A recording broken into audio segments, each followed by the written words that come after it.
ये कैसे पता लगेगा कि ये इंसान एक्चुअली मेरा ट्विन फ्लेम है या कोई एनी टॉक्सिक पार्टनर ही है, जिसे मैं एक डिवाइन कनेक्शन का नाम दे रहा हूँ या दे रही हूँ? जब लोग इस चीज़ की ट्विन फ्लेम्स की गलत धारणा रखते हैं, वो टॉक्सिक लोगों को अपनी लाइफ में लेकर आते हैं। क्यों? क्योंकि उनका खुद ही बहुत सारा पार्ट अनहील्ड है। एक कंक्लूजन यही निकल कर आता है कि खुद को जानो, खुद से प्यार करो, खुद में झांको। जो आप इंटरनली फील करोगे वही आपकी लाइफ में आएगा। लोग, people are just a mirror. तो ये खुद में झांकने की जर्नी कैसी है, सेल्फ लव की जर्नी कैसी है, लुकिंग विद इन की जर्नी कैसी है? हम सब गलतियां करते हैं, करते रहेंगे, पर अपनी गलती के कारण कभी भी आत्मनिंदा नहीं करना, सेल्फ क्रिटिसिज्म नहीं करना। हमारा ट्विन फ्लेम कौन है, क्या जर्नी होती है और क्या पर्पस होता है एक ट्विन फ्लेम होने का? मेरे भीतर बैठा शिव शक्ति के माध्यम से खुद को एक्सप्रेस करता है। तो ट्विन सेल्फ को अगर हम बाहर पाना चाहते हैं, अपने अंदर के शिव शक्ति तत्व को जोड़ें।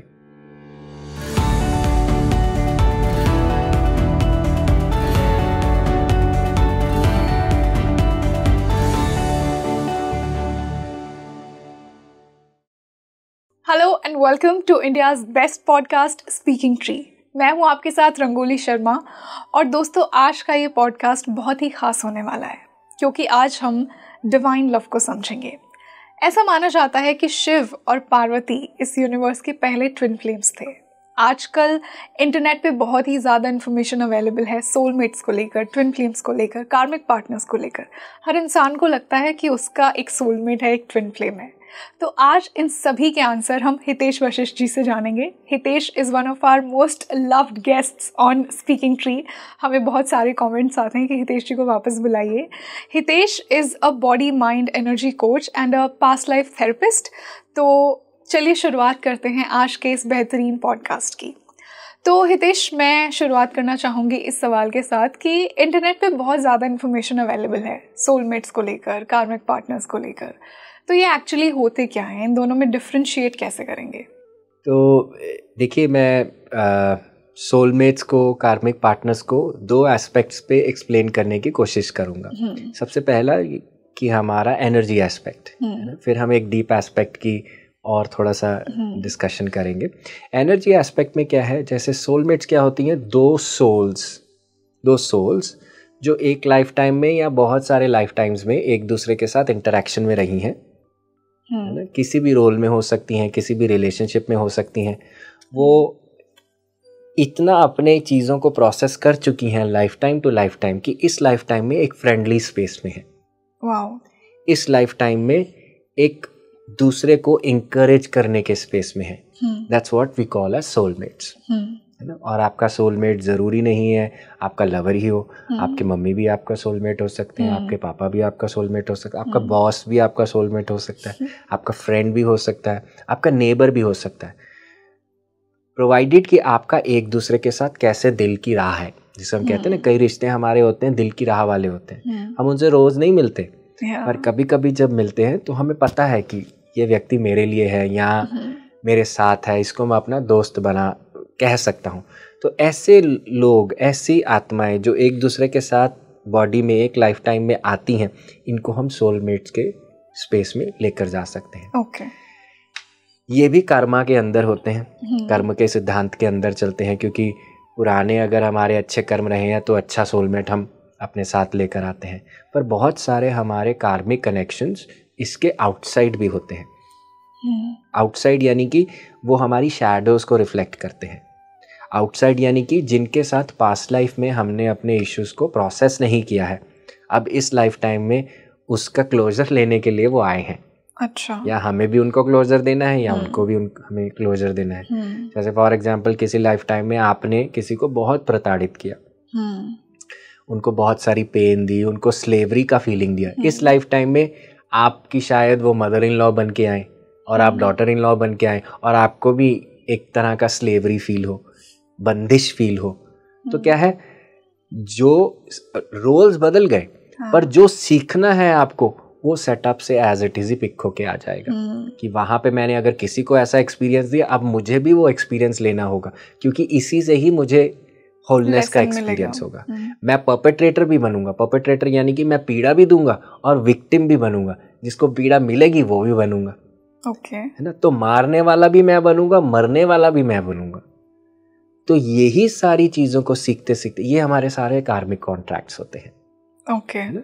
हमारे जो इंटेंस रिलेशनशिप्स होते हैं वो कर्म के अंतर्गत चलते हैं, कार्मिक पास्ट लाइफ से आते आते हमारे साथ चलते हैं। और कई रिश्ते हम यहाँ पर भी बनाते हैं, वो हमारे लिखे नहीं होते हैं, पर वो आकर हमें अपना कर्म प्रोसेस करने के लिए सहायता करते हैं। जैसे फॉर एग्जांपल, मैं लेट्स से कोई व्यक्ति है बहुत अकड़ वाला है, वो घर में तो बहुत अकड़ से रहता है ना, बहुत ज़्यादा किसी की बात नहीं सुनता, किसी को बड़ा परेशान करता है, बोलते हुए क्या सोचता नहीं है, जिनको हम स्ट्रेट फॉरवर्ड कह देते हैं, है ना। पर स्ट्रेट फॉरवर्ड इसका मतलब ये नहीं है आप किसी को भी मुंह उठा के कुछ भी बोल दो।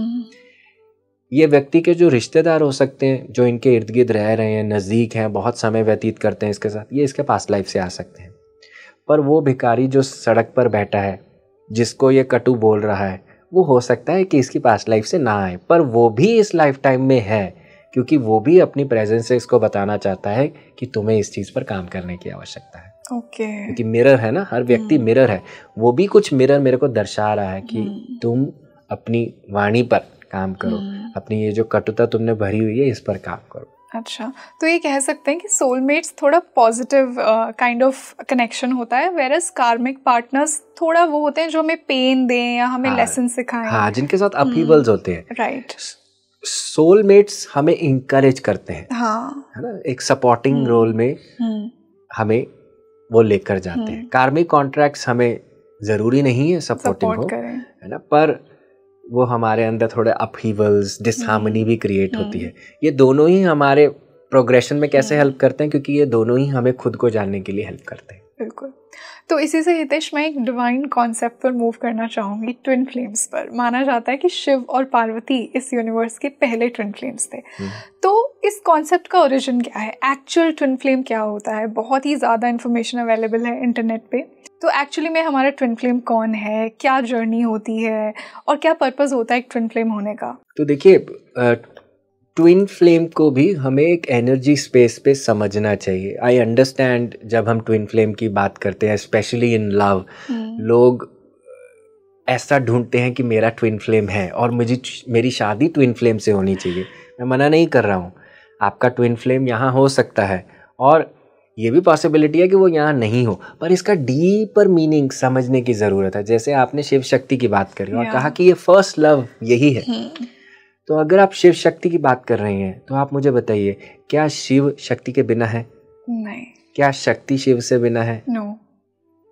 जब ये एक दूसरे के बिना रह नहीं सकते तो यही एक दूसरे के ट्विन है।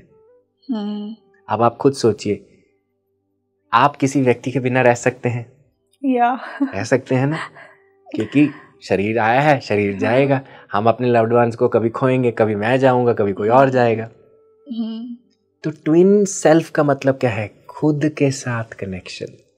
आपके अंदर एक शिव तत्व है। शिव तत्व क्या है? जो प्योर कॉन्शियसनेस है, शुद्ध चेतना। शिव को हम कैसे देखते हैं? शिव कॉन्स्टेंटली ध्यान करते हैं, यही शिव का स्वरूप है। अगर मैं शिव को आंखें बंद करके सोचूं, मुझे तो ध्यान करते हुए शिव दिखते हैं। तो क्या है? कॉन्स्टेंटली कॉन्शियसनेस को, शुद्ध चेतना को वो रिप्रेजेंट करते हैं, अवेयरनेस को रिप्रेजेंट करते हैं। वहीं शक्ति माँ की बात करें, जिनका नाम ही शक्ति है, वो चलायमान है, चलती जा रही हैं। वो शिव के इर्द गिर्द घूमती हैं, शिव के गणों का ध्यान रखती हैं। भगवान शिव का वैराग्य था, उन्होंने गृहस्थ बना दिया, घर को चलाया उसने। तो शक्ति का काम, एनर्जी का काम वो कर रही है। तो मेरे अंदर अगर शिव है चेतना स्वरूप में, तो मेरे अंदर शक्ति भी है। मैं आपसे बोल रहा हूँ, कैसे बोल रहा हूँ? शक्ति चाहिए। मेरे भीतर बैठा शिव शक्ति के माध्यम से खुद को एक्सप्रेस करता है। सेम वे शिव को क्या चाहिए? एक्सपीरियंस चाहिए। शिव शक्ति को क्या कहता है कि मुझे एक्सपीरियंस चाहिए। तो शक्ति कहती है, देखो मेरे पास तो बहुत एक्सपीरियंस है, क्योंकि मैं तो चलती रहती हूँ, तो तुम मेरे साथ शादी करो। और शक्ति क्या कहती है? देखो एक्सपीरियंस तो मैं बहुत दे दूंगी, पर मुझे डायरेक्शन नहीं है, कि पाना क्या है वो नहीं पता। तो भगवान शिव कहते हैं, मैं डायरेक्शन हूँ, मुझे पता है कि क्या पाना है अल्टीमेटली, बिकॉज मेडिटेशन से वो खुद को पाने की बात करते हैं ना। तो जब एक दूसरे का वो पूर्ण कंप्लीट करते हैं, दूसरे की नीड्स को मिलते हैं, वही शिव शक्ति है। तो ट्विन सेल्फ को अगर हम बाहर पाना चाहते हैं, अपने अंदर के शिव शक्ति तत्व को जोड़े, है ना। हम बाहर जैसे ट्विन सेल्फ्स की बात करते हैं, लोग जब बात करते हैं और वो कहते हैं कि ये बड़ा अट्रैक्शन और रिपल्शन का भी रिलेशनशिप होता है, है ना। हम पास आते हैं, फिर लड़ाई करके थोड़ा दूर हो जाते हैं, फिर पास आ जाते हैं। तो शिव शक्ति की भी तो लाइफ ऐसे ही है ना। पास आए फिर चले गए, पास आए फिर चले गए। हम अपने अंदर की शक्ति को कभी कभी गलत कामों में इस्तेमाल करते हैं। कैसे? चुगली करते हैं, किसी की गॉसिप करते हैं, कोई नेगेटिविटी बोलते हैं, अपनी शक्ति को सही अर्थ में नहीं लगाए तो शिव से दूर हो गई, अपने अंदर की कॉन्शियसनेस से दूर हो गई। वहीं जब हम वो काम करते हैं जो हमें शिव की तरफ लेके जाता है, यानी कि अपने वाक क्षेत्र का सही से इस्तेमाल करना, कंप्लेंट ना करना, गिल्ट ना करना, ब्लेम ना करना, सेल्फ रिस्पॉन्सिबिलिटी लेना, तो हमारी शक्ति सही दिशा में जा रही है। अब शक्ति जब ऊपर की तरफ उठेगी, सही दिशा में जाएगी, तो शिव से अपने आप मिल जाएगी। तो यही ट्विन सेल्फ, एक्चुअली ये दोनों हमें अपनी लाइफ से ना, हमें अंदर जो चल रहा है उसको बताते हैं, वो रियलाइज कराते हैं। और यही हमें बाहर भी देखने को मिलता है। अब जैसे मैंने आपको अट्रैक्शन और रिपल्शन का बताया, है ना। असल की हम ट्विन सेल्फ के रिलेशनशिप को यहीं तक छोड़ देते हैं कि अट्रैक्शन और रिपल्शन जिस रिलेशनशिप में मेरे को फील हो, यानी कि मैं पूरा निगल भी ना पाऊँ और बाहर भी ना छोड़ पाऊँ, पर मेरे अंदर वो बड़ा बना रहे, इसी में ही लोग कंफ्यूज हो जाते हैं और वो कहते हैं कि ये मेरा ट्विन सेल्फ है। नहीं, इसको अच्छे से समझिए, और ये तभी समझेंगे जब पहले खुद को जानेंगे, एनर्जी स्पेस पे अपने आप को जानिए, डीपर स्पेस में जानिए, फिर ही हम शिव शक्ति के ट्रू लव को समझ पाएंगे। और जब अपने अंदर मिला लिए तो बाहर से तो हर रिश्ता आपको ट्रू लव बनेगा।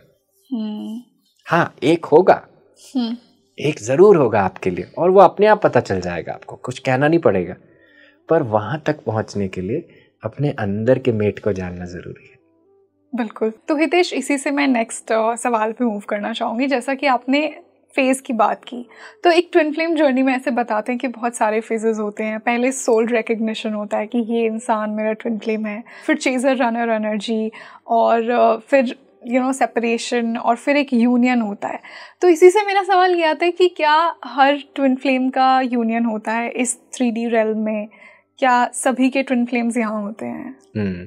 तो मैं आपको ये स्टेजेस आपको एक एग्जाम्पल से समझा देता हूँ, पर उससे पहले कि सबके ट्विन फ्लेम्स यहाँ होते हैं अर्थली रेल्म में और उनका यूनियन होता है, नहीं, है ना।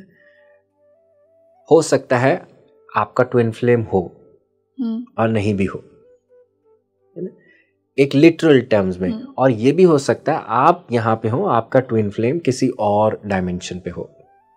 वो अपना प्रोसेस कर रहा हो, आप अपना प्रोसेस कर रहे हो, है ना, ये भी हो सकता है। पर जहाँ तक ये स्टेजेस की बात है कि हमारा एक इंटेंसिटी, पहले अंडरस्टैंडिंग आती है, फिर हमारा एक्सप्लोरेशन, फिर मतलब कि हमारा एक यूनियन। आपने 4 स्टेजेस क्या क्या बोली?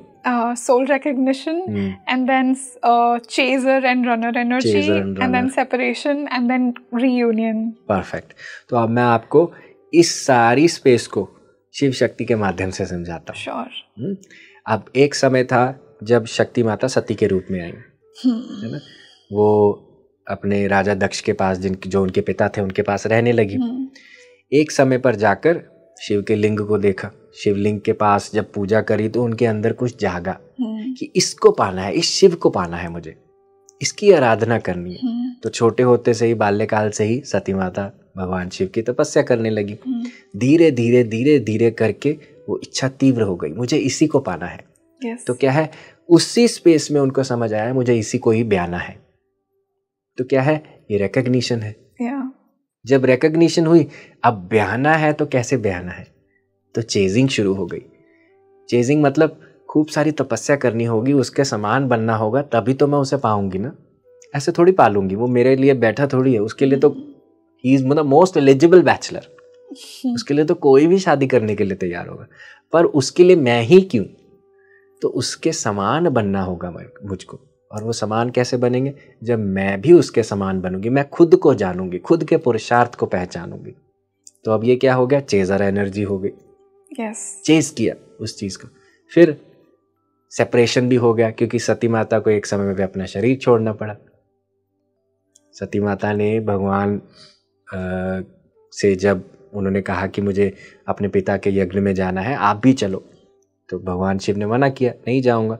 पर वो बिना अपने हस्बैंड की बात माने कि नहीं जाना, वो चली गई और वहां पे उन्होंने अपना आत्मदाह किया, शरीर अपना त्याग दिया उस यज्ञ अग्नि में। ये क्या है? सेपरेशन। शिव शक्ति का सेपरेशन हुआ।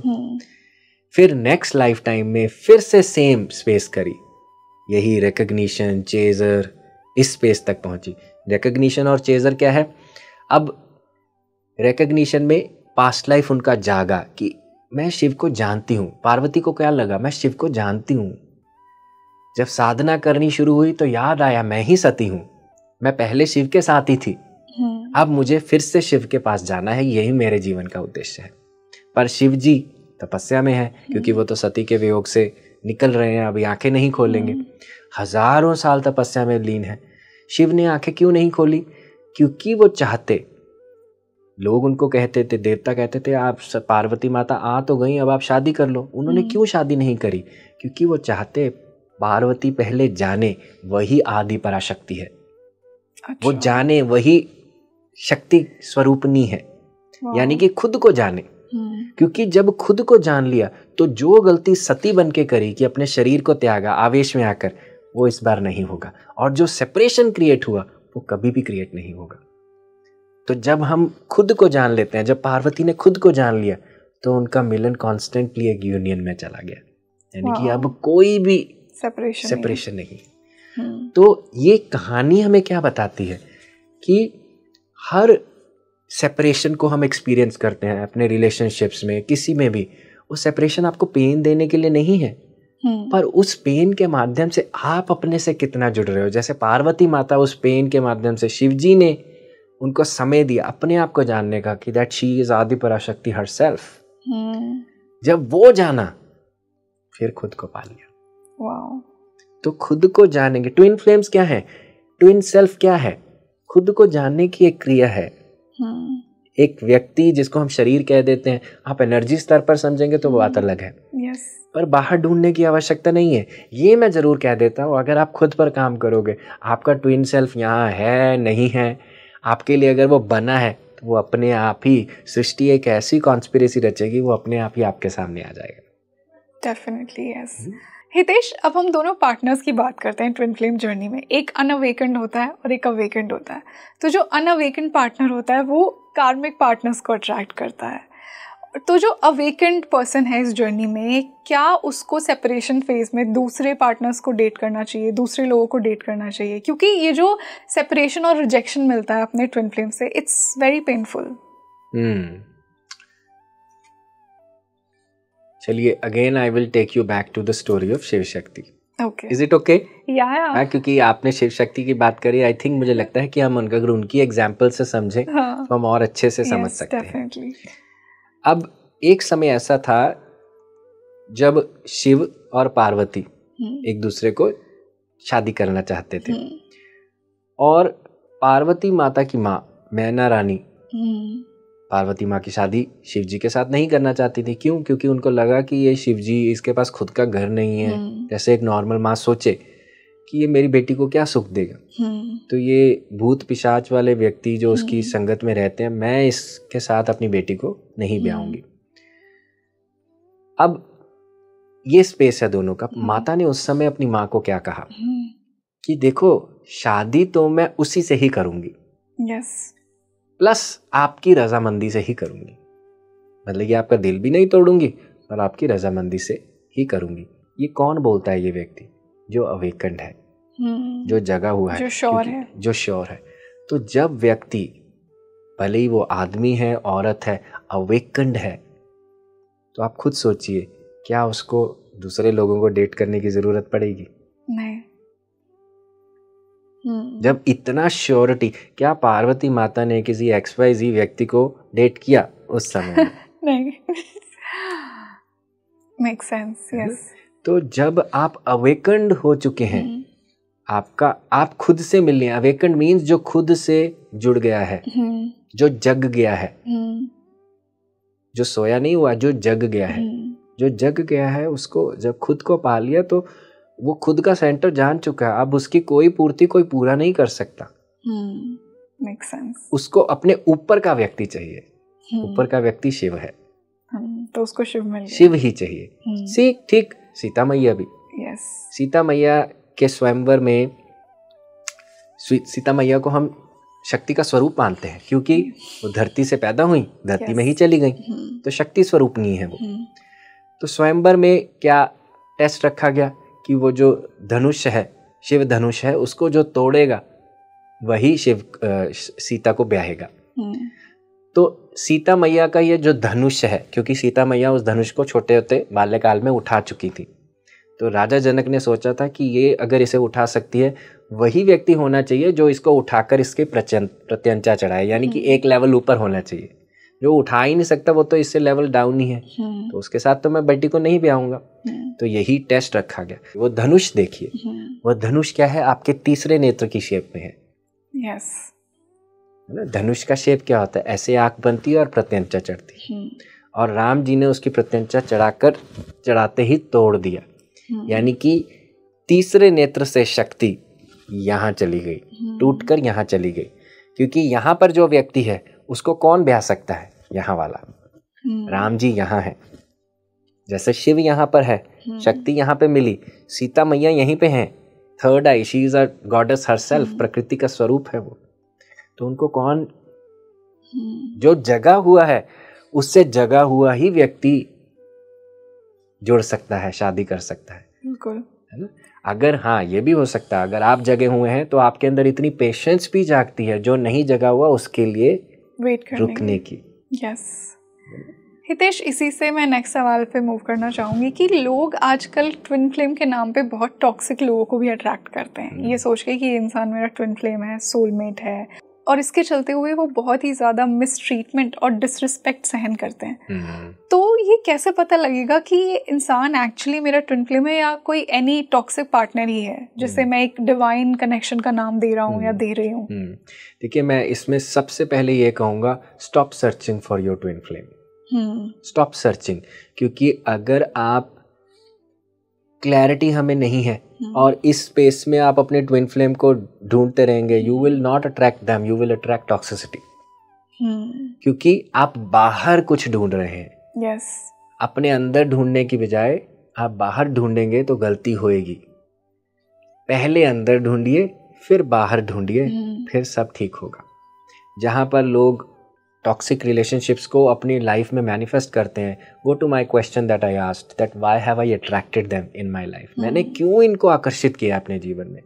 जब तक वहाँ काम नहीं करेंगे, अपने अंदर काम नहीं करेंगे, तब तक पार्टनर भी नहीं मिलेगा सेम एनर्जी का। आप खुद एक प्रिंस हैं, आप कैसे क्वीन ढूंढ सकते हैं अपने लिए? आपको किंग बनना होगा।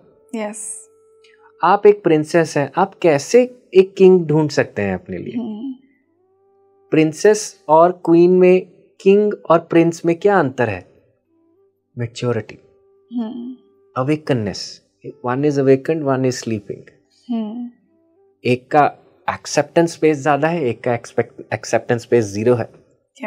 एक अनकंडीशनल है, एक कंडीशनल है। तो जब तक आप अपनी एनर्जी को रेज नहीं करे हैं, प्रिंस से किंग नहीं बने हैं, तब तक क्वीन नहीं आएगी। और आएगी तो कुछ फिर जो आएगा वो लोचे वाला होगा, आपकी एनर्जी में नहीं है, वाइब्रेशनल फील्ड में नहीं है, फिर आपको टेंशन होंगी।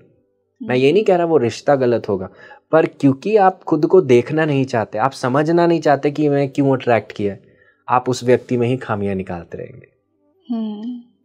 Your partner is not a remote control or any washing machine that you can fix them. It's not a robot. आपको उसके माध्यम से खुद को जानने का प्रयास करना होगा। तो जैसी आपकी वाइब्रेशनल फील्ड होएगी, आपको वैसा पार्टनर मिलेगा।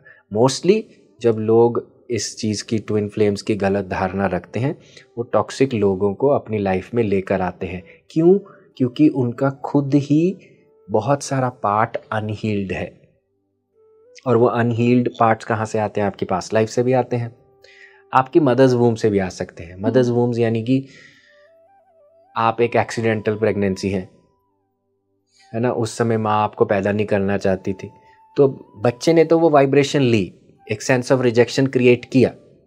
अब वहां पे first experience is the biggest experience no, तो वहां पे रिजेक्शन क्रिएट हुआ। आप अपनी लाइफ में ऐसे इतने लोगों को क्रिएट करेंगे जो बार बार आपको रिजेक्शन देंगे। आप उनको नहीं छोड़ना चाहेंगे पर वो आपको छोड़ना चाहेंगे। तो पार्टनर्स भी ऐसे आएंगे जो आपको रिजेक्ट करते जाएंगे, पर अल्टीमेटली ये आपको चाहते हैं आप अपनी वुंड को खुद हील करो अंदर, जो रिजेक्शन का आपने बीज पकड़ा हुआ है। सेम चाइल्डहुड से भी आ सकता है। चाइल्डहुड में अगर आपके एक्सपीरियंसेस रहे जहाँ पे आपको प्यार नहीं मिला या आपको अच्छे शब्द नहीं अप्रिशिएट नहीं किया गया, तो आप पार्टनर्स के लिए ढूंढोगे, हाय मुझे कभी तो अप्रिशिएट कर दो, हाय आज तो मुझे गोल्ड रिंग दे दो, डायमंड रिंग दे दो, गिफ्ट्स दे दो। वो दे देगा तो वो मेरे लिए खुश है, वो बाहर जाके कुछ भी करे वो मेरे को पता ही नहीं।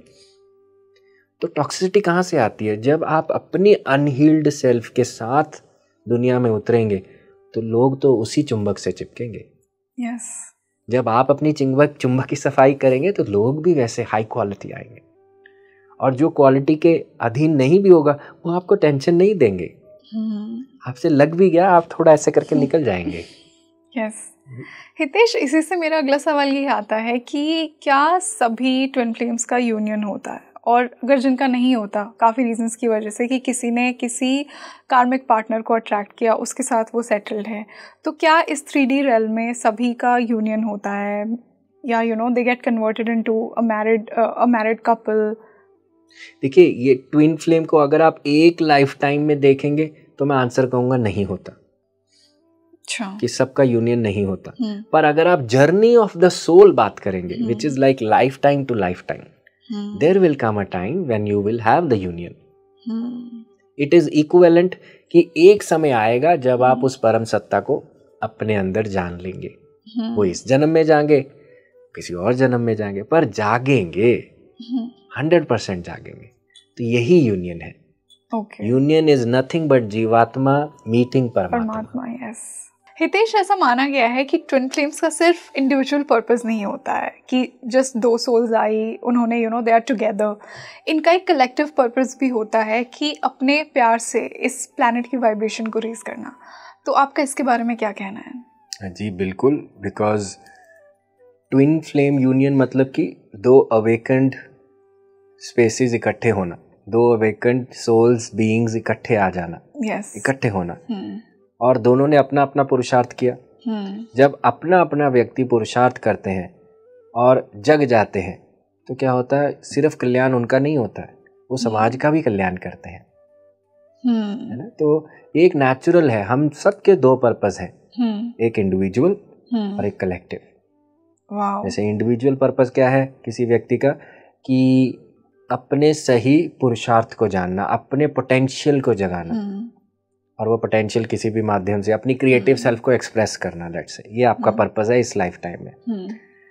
इसका कलेक्टिव क्या होगा, अब मैं जाग गया हूँ तो दूसरों को भी हेल्प करूंगा उनकी क्रिएटिविटी जगाने में, है ना। जैसे हमारे साधु संत क्या है, पहले ध्यान के माध्यम से खुद को जाना, फिर दीक्षा दी, लोगों को जगाया और मास अवेकनिंग किया। तो इंडिविजुअल से कलेक्टिव, जब व्यक्ति इंडिविजुअल को मास्टर कर लेता है एक हद तक जाकर, वो ऑटोमेटिकली कलेक्टिव के लिए काम करने लग जाता है, क्योंकि सीमा बढ़ती जाती है। अब यूनिवर्स भी उनको पूरा पोटेंशियल उनको हार्नेस करेगा ना। जब आप अपना काम कर चुके हो तो लग जाओ फिर सेवा में, लग जाओ फिर काम में। तो ट्विन फ्लेम अवेकन्ड बीइंग्स के लिए यही होता है, जब वो अवेकनिंग अपनी कर चुके हैं, अपने साथ एक दूसरे के साथ कर चुके हैं, तो समाज के लिए भी अब वो चीज़ उसको वो स्प्रेड करते हैं। It is very true. It's like कि खुद को खुद का पर्पस मिल गया, अब दूसरों के लिए कुछ करना है। हाँ, ये वही बात होगी, उसी पर्पस से दूसरों की सहायता करनी है। बिल्कुल। तो इसी जैसे फॉर एग्जांपल एक डेंटिस्ट है, एक डेंटिस्ट अब अवेकन्ड नहीं है, उसके लिए क्या है, मैं तो आरसीटी करता हूँ। वहीं अगर वो अवेकन्ड है, वो कहेगा मैं लोगों को स्माइल बांटता हूँ। Yes, work is same but the intent is different. Yes. तो इस तरह से समाज का भी उसके अंदर देखिए, एक जगह दांत ठीक करना, एक जगह स्माइल बांटना, क्या क्वालिटी है, किसमें क्वालिटी ज्यादा दिख रही है? स्माइल्स में, to make people happy. Yes. तो हर व्यक्ति अलग अलग तरीके से फिर कंट्रीब्यूट करने लगता है, और क्योंकि ट्विन फ्लेम है वो इकट्ठे होकर सेम तरह का काम करते हुए लोगों को हेल्प करते हैं। एक कंक्लूजन यही निकल कर आता है कि खुद को जानो, खुद से प्यार करो, खुद में झांको। जो आप इंटरनली फील करोगे वही आपकी लाइफ में आएगा। लोग, people are just a mirror. तो ये खुद में झांकने की जर्नी कैसी है, सेल्फ लव की जर्नी कैसी है, लुकिंग विद इन की जर्नी कैसी है? जी, तो देखिए 3-4 चीज़ें आप कर सकते हैं, क्योंकि it is literally a journey, there is no destination, है ना। इसको हम ये नहीं कह सकते कि यहाँ जाके मेरी नोइंग माई सेल्फ हो गया है। इट्स लाइक अ बॉटमलेस पिट। आप जितना गहरा जाओगे उतने ही चीज़ों को अनफोल्ड करते जाओगे। हाँ, इस जर्नी पर रहने का अपना स्वाद है, और अगर आप इस जर्नी को एंजॉय करो आपके वारे न्यारे। तो पहली चीज़ खुद से जुड़ने की है, ध्यान करना, है ना। ध्यान करना यानी कि मैं मंत्रा चांटिंग नहीं कह रहा हूँ, मैं कह रहा हूँ अपने आप को प्रेजेंट मोमेंट में लाना सीखना। और सिंपल प्रोसेस है मेडिटेशन करने की, आंखें बंद करना और अपनी नॉर्मल नेचुरल ब्रेथ के साथ रहना। सिर्फ नॉर्मल नेचुरल ब्रेथ, कोई तेज़ छोड़ना नहीं, प्राणायाम नहीं, कोई कुंभक नहीं, सिर्फ नॉर्मल नेचुरल सांसों को आपको देखना है, उसको विटनेस करना, उसका साक्षी बनना है। बीच में विचार आएंगे, विचारों के साथ बात ना करें, अपनी सांसों के साथ चलते जाएं। कोई मंत्र चांटिंग नहीं, कहीं कुछ फोकस नहीं करना, सिर्फ ये एक ध्यान की विधि। ध्यान बहुत तरह के हो सकते हैं, पर मैं आपको बहुत सिंपल तरह का ध्यान बता रहा हूँ। इसे हम आनापानसती कहते हैं, जो बुद्ध भगवान ने जिसको चलाया। आना मतलब सांसों का आना, अपाना मतलब सांसों का बाहर जाना, सती मतलब इन दोनों के बीच में तालमेल में रहना, आनापानसती। तो एक पॉइंट हमें ये करना चाहिए। दूसरा, दिन में कुछ समय निकालें जहां आप अपने थॉट्स को लिखें। राइटिंग, जर्नलिंग, क्योंकि राइटिंग क्या करती है, हमारा जो अंदर क्लटर होता है ना दिमाग में, उसको एक स्ट्रक्चर्ड फॉर्मेट में डालकर हमारे क्लटर को दूर कर देती है। और जिस समाधान को हम बाहर ढूंढ रहे हैं वो ऑटोमेटिकली हमारे अंदर से, क्योंकि हमने स्टैक कर दिया अपनी सारी इन्फॉर्मेशन, स्ट्रक्चर में डाल दी है, वो क्लैरिटी अपने आप ही आएगी कि मुझे अब क्या करना चाहिए। तो राइटिंग का ज़रूर हमें डालना चाहिए। एक जर्नलिंग हमें रोज़ रेगुलर करेंगे तो बहुत अच्छा है। तीसरा, अच्छे लोगों के साथ बैठना। जैसे आप बनना चाहते हो वैसे लोगों के साथ बैठना। अगर आप रिच बनना चाहते हो तो करोड़पतियों के साथ बैठिए, वहीं अगर आप शराबी बनना चाहते हो तो शराबियों के पास बैठिए, है ना। और उसी तरह से अगर आप अच्छा ध्यानी बनना चाहते हो तो ध्यानी की कंपनी में बैठिए, है ना। तो जैसी संगत वैसी रंगत, इस तरह से बैठिए। चौथा, अच्छी किताबें पढ़ने की हैबिट बनाइए। Books are like, Linda Goodman है, लिंडा गुडमैन स्टार साइंस, उन्होंने एक बुक लिखी है ना, बहुत अमेजिंग मास्टर हैं वो। उन्होंने लिखा है, books are a sure shot way to enlightenment, है ना। हमें बुक्स पढ़ना ही चाहिए, वो एक एनलाइटनमेंट का श्योर शॉट वे है। क्योंकि बहुत सारी चीज़ें जो हम जानने की कोशिश करते हैं, हमारे कई स्पिरिचुअल मास्टर्स, टीचर्स उसको ऑलरेडी अपनी लाइफ में एक्सपीरियंस कर चुके हैं। तो जब हम उनके माध्यम से सीखते हैं तो हमारी जर्नी थोड़ा तेज़ हो सकती है, हम वही गलतियां वापस नहीं करेंगे। इनडायरेक्ट एक्सपीरियंस हमें उनके थ्रू आ गया। डायरेक्ट एक्सपीरियंस कहाँ से आएगा, जब आप मेडिटेट करेंगे। तो दोनों तरह के एक्सपीरियंसेस हमारे कवर होते हैं, इसलिए बुक्स ज़रूर पढ़ना चाहिए। अच्छी किताब, अच्छे ऑथर्स की, अच्छे स्पिरिचुअल टीचर्स की, हमें इसको अपनी लाइफ में लाना चाहिए। तो ये 4 काम ज़रूर करें। और अपनी करनी में क्या कर सकते हैं, क्योंकि ये तो आपको एक फॉर्मल प्रैक्टिस है जो मैंने आपको बताई। अपनी करनी में आपको कैसे रहना है, कभी जीवन के प्रति कंप्लेंट नहीं करना। नंबर 1, कभी भी किसी चीज़ को कंप्लेंट के बिना, मतलब कि कंप्लेंट नहीं करना, कोई ब्लेम नहीं करना। अपने किसी रिश्ते को नहीं कहना ये तुम्हारे कारण मेरे पाँव में रोड़े हैं, या it is because of you, या मेरी लाइफ में ही ऐसा क्यों हो रहा है। कभी कंप्लेंट ना करें। क्यों? क्योंकि जो आपको आपके जीवन में मिला है वो आपने ही डाला है। Cause and effect is with you, nobody else. तो आपके जीवन में कोई परिस्थिति है वो आप ही नहीं चुनी है कहीं पे आपके पास्ट में, तो वो इसलिए आपके साथ आ रही है। तो कंप्लेंट नहीं करना। नंबर 2, कभी गिल्टी नहीं होना, अपने होने पर कभी ग्लानि फील नहीं करना, मैं जैसा हूं उसको पूरा स्वीकार करना। हम सब गलतियां करते हैं, करते रहेंगे, पर अपनी गलती के कारण कभी भी आत्मनिंदा नहीं करना, सेल्फ क्रिटिसिज्म नहीं करना। गिल्ट हमें यही करता ना, हमें खुद के प्रति गिल्टी कर देता है। लर्निंग, अपनी गलती को लर्निंग के साथ रिप्लेस करें। कैसे बच सकते हैं इस गिल्ट से? मतलब गिल्ट एक बहुत ही स्ट्रॉन्ग फीलिंग है। तो आप मुझे ये बताइए, क्या गिल्टी होके आप बढ़िया जीवन जी रहे हैं? नहीं, but guilt is more like self awareness कि हाँ मुझसे ये गलत काम हुआ है। हाँ। और इट्स लाइक कि हम खुद को ही पनिश करते रहते हैं, फिर ये मैंने क्यों किया। हम एक्सेप्ट नहीं कर पाते कि मुझसे ये गलती हो गई है। I was immature, I was unaware. हाँ, तो देखिए गलती सबसे होएगी। अब इस स्पेस के साथ अगर आप जुड़ी रहेंगी और बार बार उस चीज को अपने जहन में दोहराती रहेंगी, जो अच्छा भी करना ना वो भी गलत हो जाएगा। अच्छा, है ना। आप किसी चीज को पकड़ के बैठ गई, ये गिल्ट आपकी सफरिंग है। सफरिंग कैसे है? आज मेरे चोट लगी, मैं रोज इसको छील रहा हूं, ये बड़ी होती जाएगी। गिल्ट में क्या है? मेरे से ये मिस्टेक हो गई, how could I do this, I am scratching it. मेरे से कैसे, अब तो मैं आगे कर ही नहीं सकता, मैं फिर से स्क्रैच कर रहा हूं। वो बड़ी बड़ी होकर सफरिंग बन गई मेरी।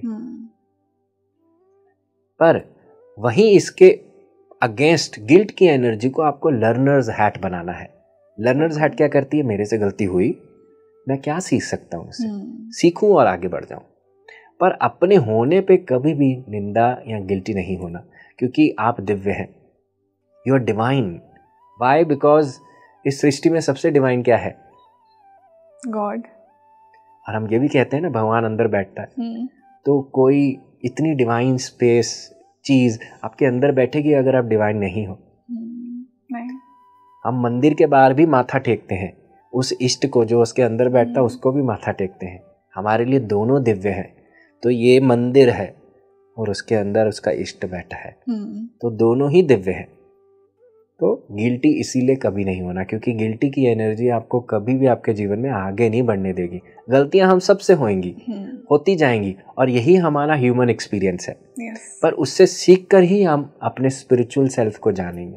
तो गिल्टी नहीं होना। नो कंप्लेंट, नो गिल्ट और नो शेम। तीसरा, सेल्फ की रिस्पॉन्सिबिलिटी लेना।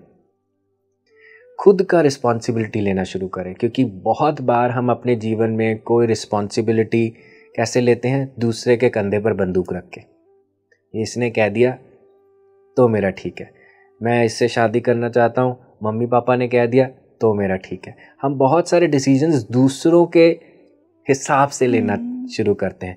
तो खुद के जीवन की रिस्पॉन्सिबिलिटी लें। सेल्फ रिस्पॉन्सिबिलिटी जो व्यक्ति लेता है उसका प्रोग्रेशन बहुत फास्ट होता है, वो अपने जीवन में जल्दी बढ़ेगा। तो अपनी रिस्पॉन्सिबिलिटी लें। तो इन सब प्रैक्टिसेस से कहीं ना कहीं हम अपने लिए एक सेल्फ लव स्पेस क्रिएट कर सकते हैं। और अंत में जो मैं कहूँगा कि अपने लाइट यानी कि अपने अच्छे स्वरूप को, आपके अंदर जो पॉजिटिविटी है, और अपनी नेगेटिविटी को इक्वली एक्सेप्ट करें। एक्सेप्टेंस क्रिएट करें। मैं ये नहीं कह रहा कि आप अपने गुस्से के ऊपर काम ना करें, जो आपके अंदर नेगेटिव स्पेस है, पर उसको एक्नॉलेज ज़रूर करें, क्योंकि अगर वो आपके अंदर है उसका कोई मतलब है। अगर आप उसे रिजेक्ट करेंगे तो it will come out at the drop of a hat. वो अलग अलग जगहों पे बार बार निकलता रहेगा। आप देखते हैं ना, जिन लोगों को अपने गुस्से से दिक्कत होती है उन्हीं का ही ब्लड प्रेशर ज़्यादा बड़ा होता है और उन्हीं को ही सबसे ज़्यादा बाहर गुस्सा आता है। So what you don't own inside, आप अपने अंदर जिस चीज़ को नहीं अपनाओगे, समाज आपको बार बार उस चीज़ का ताना देगा। तो ये चीज़ें अगर हम अपने अंदर अपनाएं तो हम अपने आप को जान सकते हैं। इसी के साथ हितेश जी, आज के इस पॉडकास्ट को मैं ख़त्म करना चाहूँगी। थैंक यू सो मच कि आप स्पीकिंग ट्री पर आए और आपने इतना डिटेल्ड और नुआंसेस के साथ इन सोल कनेक्शंस को एक्सप्लेन किया वेरी ब्यूटिफुली। एंड हमारे दर्शकों को ये आज का पॉडकास्ट कैसा लगा मुझे कमेंट सेक्शन में ज़रूर बताइए। आपके जो भी क्वेरीज़ हैं सोलमेट्स को लेकर, कार्मिक पार्टनर्स को लेकर, शादी को और डीप लेवल पे समझने पे, जो भी आपको समझना है आप हमें कमेंट सेक्शन में ज़रूर बताइए।